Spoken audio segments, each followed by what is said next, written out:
Olá, você que trabalha na área de saúde, está envolvido com a gestão deste processo ou ainda está envolvido com a acreditação, chegou no canal certo. Eu sou o Célio Liz, consultor há mais de 40 anos e aqui eu dedico meu tempo para fazer a interpretação do Manual da Acreditação da UNA versão 2026. Então, se você está envolvido com esse processo, bacana, nós vamos destrinchar esse manual. Se você trabalha com gestão, fique aqui até o final que você vai aprender a fazer a gestão utilizando uma ferramenta de qualidade que é o Manual de Acreditação. Então vamos lá, continuar a nossa interpretação. Vamos lá, pessoal? Então estamos na fase 5, né, no tratamento e procedimento. Então vamos dar uma olhadinha justamente o que falta ainda para a gente concluir esse grupo de requisitos. Então vamos lá já para esse requisito, 5.6, identificar sinais de instabilidade, deterioração clínica e cumprir o protocolo de atendimento. Isso é o que o requisito está pedindo. Quais são as orientações que o próprio manual estabelece? E aqui eu faço um resumo específico e objetivo para vocês. A equipe treinada para reconhecer essas alterações precoces, a atuação rápida e segura conforme protocolo, uso de triagem remota estruturada em telesaúde, protocolo de definição e priorização dos recursos de atendimento pré-hospitalar, ou seja, todas essas explicações, o que você vai pegar? Você vai pegar e vai traduzir através de um procedimento, através de um POP. O que mais? Escalas de avaliação de deterioração, ou seja, enquanto aqui, pessoal, né, eu passo para vocês as orientações gerais, nesse caso, como você produz a evidência. Lembrando, né, que quando está sempre verdinho aqui, nós temos um requisito core que tem mais importância aí em relação à acreditação, ok? Vamos lá, então, sugestão de evidências para você poder provar que a tua equipe está treinada em relação a essas alterações precoces. Primeiro, lógico, a evidência do treinamento, registro de treinamento, mas principalmente o quê? Escalas de avaliação de deterioração. Como é que você faz isso? De que maneira você avalia isso? De que maneira você registra isso? Lá no prontuário, percebe? Protocolos de resposta rápida, o registro da atuação diante de sinais de alerta, o que você faz, o que você deixa de fazer, análise das transferências inesperadas para UTI e instituições externas, identificação dessas causas, percebe? Tudo isso a gente precisa criar condições para que a gente consiga perceber esse sinal de instabilidade. Então, essa identificação de causa, lógico, né, para você estabelecer as ações preventivas e corretivas dentro desse processo aqui que a gente está passando para vocês, ok?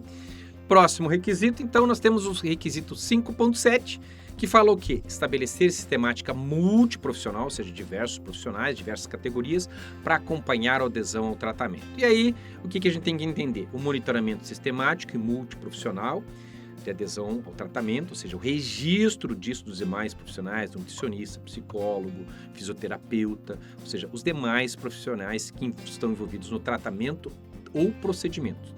Avaliação, né, além do cumprimento das prescrições, a identificação de barreiras clínicas, psicológicas, sociais e culturais.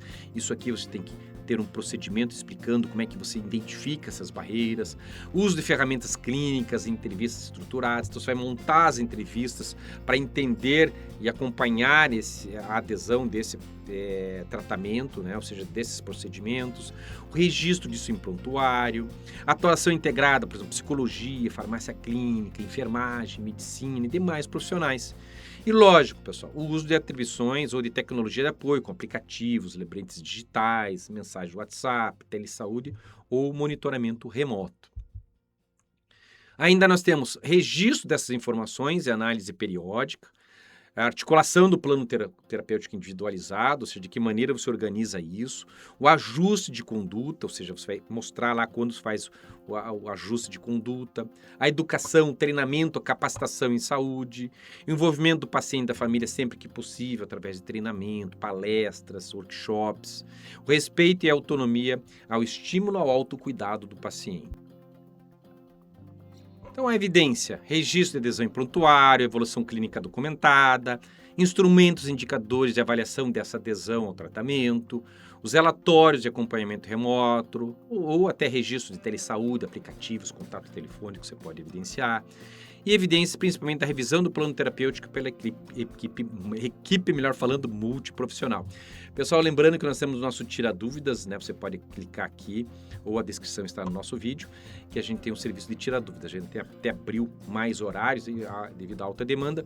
O que é esse Tira Dúvidas? Você escolhe o horário, faz o pagamento, tudo seguro pelo link, e reserva um horário para conversar comigo e tirar todas as suas dúvidas de relatório da ONA, de dúvidas de implantação, o que você tiver relacionado com a ONA, você pode marcar um horário com a gente e você consegue conversar comigo. Eu peço só uma gentileza de vocês, que nós estamos com uma promoção de 20% de desconto. Eu só peço que você se atente se está válido esta promoção quando você assistir este vídeo. Beleza, pessoal? Vamos ao próximo?